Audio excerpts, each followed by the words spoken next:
Well, to launch into what is really the last quarter, although it's supposed to be the second half, if you know what I mean, because you and I seem both to talk just a little bit more on each of these.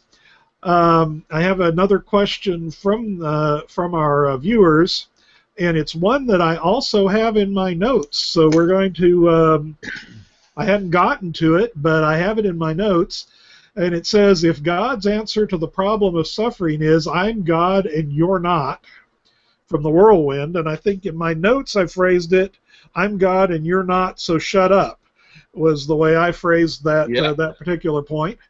Um, how satisfactory is this? And I've got to confess, I'm right with the audience question here. Every time I hit Job chapter 38, I want to go, God, what are you doing? Well, yes.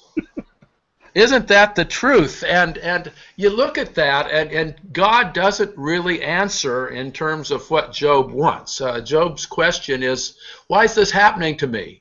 And finally, when Job gets a response, and again, some scholars believe this comes from the third hand. You know, some scholars believe there's at least 3 or 4 hands besides the editor involved in this. You get this picture of the universe, of a great power and majesty in the universe. There's a certain affinity to Psalm 8 here. The universe is so grand, what are mortals that you are mindful of us? And this passage could be taken to be a sort of a divine theological bullying, that you are just a mere mortal. If you're lucky, you'll live to be 90 years old, although I will say in the current Bible study I'm doing on Colossians at church, I have a 101-year-old woman in the Bible study. And so you're a mere 101 years old. How are you to question me? That's certainly one way of looking at it.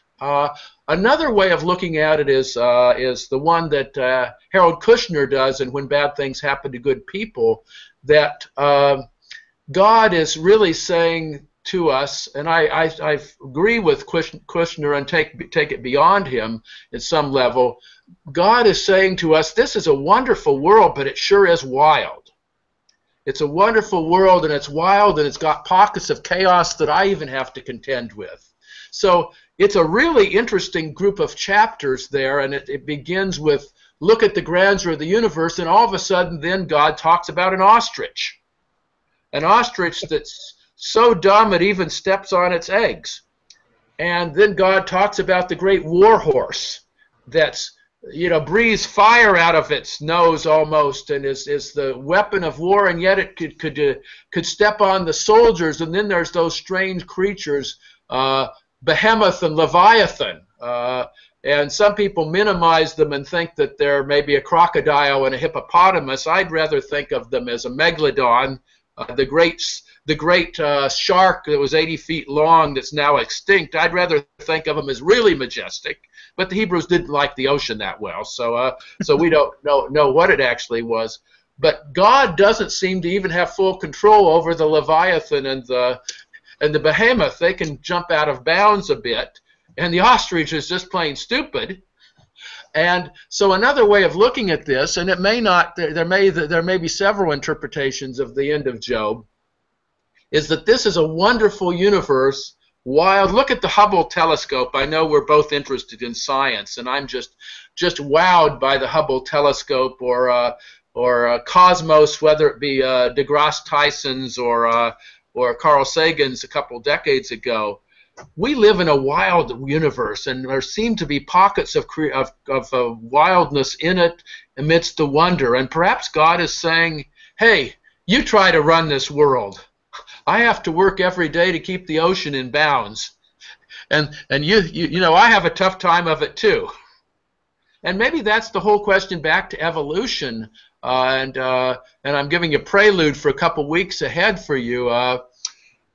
Evolution may be risky business for God too, and it may take some dead ends that are painful to God. That God might have wanted those dinosaurs to survive at one level, but when the comet hit the planet or whatever it did, that was the curtains for them. And guess what? We appeared somehow or other through that process of a catastrophe. I agree with the caller or the text message, because that's one interpretation. The one interesting thing about Job is like a theological smorgasbord. He's a little bit like reading Plato. If you read Plato's dialogues, Plato raises almost every issue out there. And you could say, as Whitehead says, that all philosophy is a footnote to Plato. You could say that all theology is a footnote to Job. All problem of evil are a footnote to Job, and he puts the answers out there and gives us the freedom to choose.